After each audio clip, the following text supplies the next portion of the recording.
I recently read a book called The 4 Disciplines of Execution, which completely changed and leveled up my career as a project manager.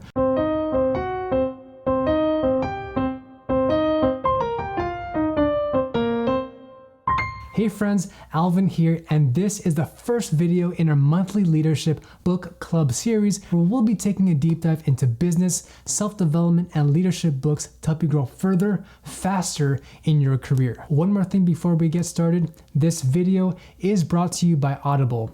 You can get a free audiobook of your choice by signing up for a free 30-day trial of Audible at audibletrial.com/AlvinThePM. So you can get the 4 Disciplines of Execution for free. You can even get other phenomenal leadership books by Covey, such as The 7 Habits of Highly Effective People or Trust and Inspire for free, just by signing up for a free trial of Audible at audibletrial.com/AlvinThePM. I am a huge fan of Audible and I've listened to dozens of audiobooks. I highly recommend it, especially if you're into business, development, and leadership. This is a way that you can do so for free. The link is down below in the description bar. Now, before we get into this book about the 4 disciplines of execution, I want to remind you to make sure you listen to my 4 big ideas. In the comment section below, leave your feedback on what idea stood out to you the most that you can apply. And number 2, what did you take away from this video? Put it in the comment section down below so we can learn from each other. The first big idea, focus on your wildly important goals. As the authors describe it, you need to develop a system that can help you consistently execute towards your goals, regardless of how chaotic your day-to-day activities or what they like to call the whirlwind. I mean, have you ever finished your work week and you just felt like you never accomplished anything because you're just too busy? Trust me, I've been there and I've done that before. And that's because you're always fighting fires every single day. You're answering phone calls, you're solving problems. I mean, this is the whirlwind that you get stuck in because these activities, they always seem to be the most urgent priority. Your most important ideas and goals that are tied to your biggest initiatives, unfortunately, they fall behind. And it takes a huge amount of energy to keep things going on a day-to-day basis. And it prevents you from focusing on what truly matters the most to accomplish these goals. So for example, let's say that you're a pilot flying an airplane and you're about to land it on the runway. There are hundreds, if not thousands, of controls and features on the aircraft and just so many other things that could easily distract you. But your wildly important goal is to get everyone to land safely without any issues. You don't care about anything else. Your number one goal is to land the plane safely. So instead of working on 10 to 15 ideas simultaneously, our goal, it should be to focus on the most important work. While we should still keep our urgent work on the radar and make sure that nothing is going out of control, we should maximize our efforts on only the most wildly important goal, your WIG. So to figure this out, ask yourself one question. If everything stayed at the same level of performance, what is the one area where change would have the biggest impact? Once you have an idea of what this is, then structure it using this one sentence. From X to Y, by when? Where are you today? Where do you want to go? And what's the deadline for meeting that goal? So for example, your WIG could be increase customer satisfaction from 30% to 45% by the end of the year. Or it could even be project-based. Launch a new software solution on time and within 90% of the budget by the end of the second quarter of this year. So make your WIG have a clearly measurable result and a date that it will be achieved by. Big idea number 2.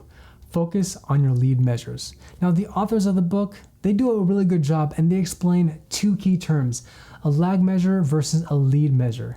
A lag measure tells you if you already achieved your goal or not. It's ultimately the most important thing that you're trying to accomplish, but they're hard in reality to make any kind of impact on. So there's what they call, it's a lag effect. So for example, this could be hitting a certain revenue, customer satisfaction level, percent compliance, and so on and so forth. It's the final result that you're trying to achieve. Now, on the other hand, a lead measure, that's where your money is. It tells you if you're likely to achieve your goal, and it's something that we have complete influence over on a day-to-day basis. So for example, the number of sales calls that you make in a week, or the number of new clients that you onboard on a weekly basis. So let's say that your wildly important goal is to decrease your weight from 180 pounds to 160 pounds by the beginning of the summer. So you go on a new diet, you start weightlifting, you're doing cardio, you're doing all the right things, and you're going to the gym. But your weight, it keeps going up and down, and you're starting to get frustrated. While you can't directly control your lag measure, which in this case is your weight, here's what you can influence. It's your lead measure, your day-to-day activities, which will help you achieve your desired results. Your lead measures could be how much food are you eating in a day and how many times in a week are you working out. These two lead measures, they're completely within your control, and when you laser focus on them consistently, that's when you'll inevitably achieve your final lead result. Big idea number 3, use a scorecard. We're all competitive by nature. I mean, listen, we're all human, okay? So when there's a basketball game on, for example, we want our team to win. Heck, I want the Lakers to win, but let's say that no one's keeping score. Well, no one would care or be interested because there isn't a scorecard available. But here's the thing. Once you find out that your team is down by 10 points with only 3 minutes left on the clock, everyone, and I mean everyone, is going to be so much more competitive, which will create that desire to win. And the authors do a really good job in this book. They say that we play differently when we know the score. Knowing the score drives in us an innate inclination to succeed and to take action. So keep a very simple scorecard that tells you instantaneously within a few seconds whether you're winning or you're losing. It does not have to be fancy or complicated with all these fancy Excel dashboards and graphs. No, none of that. Your scoreboard should only include 3 things. Number 1, what is your WIG? Your most wildly important goal that you hope to achieve. Number 2, what is your lag measurement? Meaning, what is the result that you want to achieve?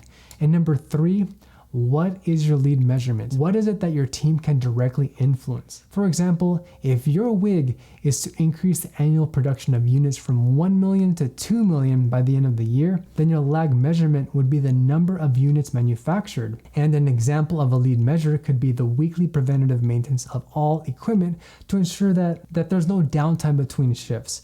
So as long as the equipment is maintained every single week without any issues, every equipment is capable of producing enough material to meet the annual production goal. So in 5 seconds or less, your scoreboard should tell you whether or not your team is winning or losing. Where are we right now, and where do we need to be? By taking action on your lead measures and seeing it shown on your scoreboard, you're going to feel like you're winning, and you'll feel so much more committed to the goal because you'll also see an impact on your lag measurement and your final result. Big idea number 4, create weekly accountability sessions. Have you ever noticed how much more likely you are to meet your commitments if your team members hold you accountable every single week? Well, that's the purpose of holding weekly accountability sessions. All you gotta do is create a time, no longer than 20 or 30 minutes every week, for the team to meet and hold each other accountable for their work. So for example, every Friday morning at 9 a.m., your entire team answers the following questions. What were your commitments from the past week, and did you achieve them? What are some of your biggest wins and lessons learned? And what are your commitments for next week so that we'll be on track to hit our goals? Everyone is making a personal commitment to move the project forward, which means that everyone's focused on the most important thing. And because your team is meeting every single week, your team is setting new goals and making strides on a weekly basis to achieving your wildly important goal. And guess what? That's the key to success. Aha. Now that's the key to success. These 4 big ideas, also known as the 4 disciplines of execution, they're what the top performing leaders from Fortune 500 companies and hundreds of other organizations use to achieve their goals. This is what I've learned from reading the 4 disciplines of execution, and I encourage you to check it out. If you want to listen to the audiobook for free or other leadership books by Stephen Covey, such as The 7 Habits of Highly Effective People, go on over to audibletrial.com/AlvinThePM. The link is down below in the description bar. Now, if you're applying to jobs as a project manager, watch this video next to learn how to write the perfect resume, and you'll be on the right path to landing that interview and getting your dream job.